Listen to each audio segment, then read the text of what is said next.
ভাই রে ভাই, 2 দিন হয় নাই পেজ খুলে 200-300 ফলোয়ার অর্জন করে বলে আসুন আমরা ফেসবুক সংক্রান্ত বিষয় নিয়ে আমরা আলোচনা করি।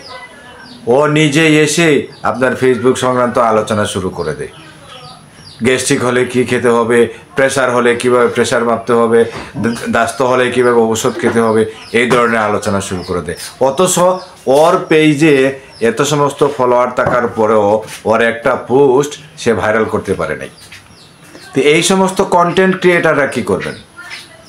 যারা বছর পরে আছেন কন্টেন্ট ক্রিয়েট নিয়ে, যারা কন্টেন্ট ক্রিয়েট প্রতিনিয়তই করে যাচ্ছেন এবং মানুষকে ভালো ভালো সাজেশন দিচ্ছেন, ওনারা কি করবেন?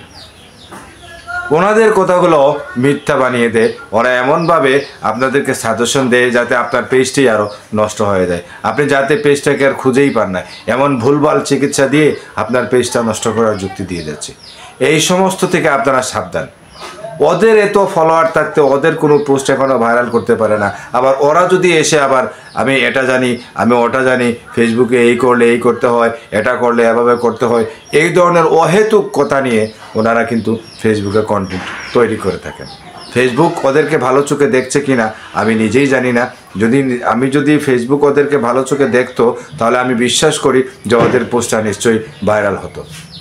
আরে ভাই, আমাদের 100কে 200কে 500কে যাওয়ার পরও আমরা হতাশ। আমরা কি বলবো, কি সাজেশন দেব, কি করব, কি না করব?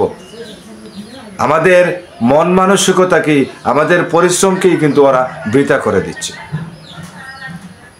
আমি দোয়া করি যেন আল্লাহ পাক রব্বুল আলামিন যেন ওনাদেরকে পেজ থেকে সফলতা অর্জন করার তৌফিক দান করেন। কিভাবে একটা কমেন্ট করলে ওই পেজে ফলোয়ার বাড়ানো যাবে সেটাই সে এখনও শিখেনি, কিন্তু আপনাকে সে ফেসবুক নিয়ে কথা বলার চেষ্টা করে।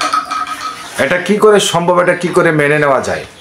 বড় বড় কন্টেন্ট ক্রিয়েটাররা যেখানে হার মানায় কথা বলতে, তার মুখের স্পিড আছে বিধায় সে কথা বলতে পারে। এর জন্য কি সে ভুলভাল কথা বলে কি আপনাদেরকে মিথ্যা যুক্তি দিয়ে, মিথ্যা পরামর্শ দিয়ে কি আপনার পেজটাই তো নষ্ট করে দিচ্ছে? সুতরাং ওদের থেকে সাবধান থাকুন। আমি দোয়া করি যেন ওরা ওদের পেজ নিয়ে উঠতে পারে, সুস্থ পেজটাকে সুস্থ রাখতে পারে এবং ভালো কিছু করে দেখাতে পারে, ভালো কন্টেন্ট তৈরি করুক এবং পোস্টগুলা ভালো করে ভাইরাল করার চেষ্টা করুক, তারপর মানুষদেরকে সাজেশন দেওয়ার চেষ্টা করুক। আমি কি বললাম আমার কমেন্ট সেকশনে আপনারা কমেন্ট করে যাবেন এবং আমার কথাগুলো আপনাদের কাছে কেমন মনে হচ্ছে এবং কি ভাবছেন আমার কথাটা নিয়ে আপনারা কেমনভাবে দেখছেন, উলটপালট ভাববেন না। আমি ভালোর জন্য বলতেছি। কন্টেন্ট ক্রিয়েট করা সহজ না। আর একটা কন্টেন্ট তৈরি করার পর যদি একটা কন্টেন্ট লোকে দেখে না, ওদের নিজের কন্টেন্টেই কিন্তু ভুলভাল দিয়ে রেখেছে।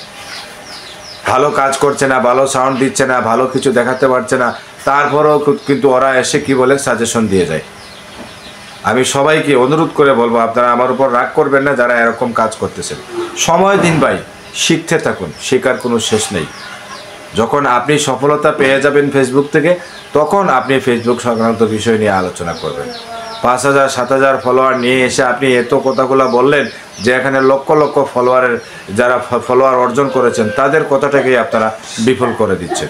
এরকম করবেন না ভাই, আমার উপরও রাগ করবেন না। সবাই ভালো থাকবেন। আমার ভিডিও ভালো লাগলে লাইক কমেন্ট করবেন, ফলো করবেন, শেয়ার দিবেন। আমার এখানে কিচ্ছু করার নেই।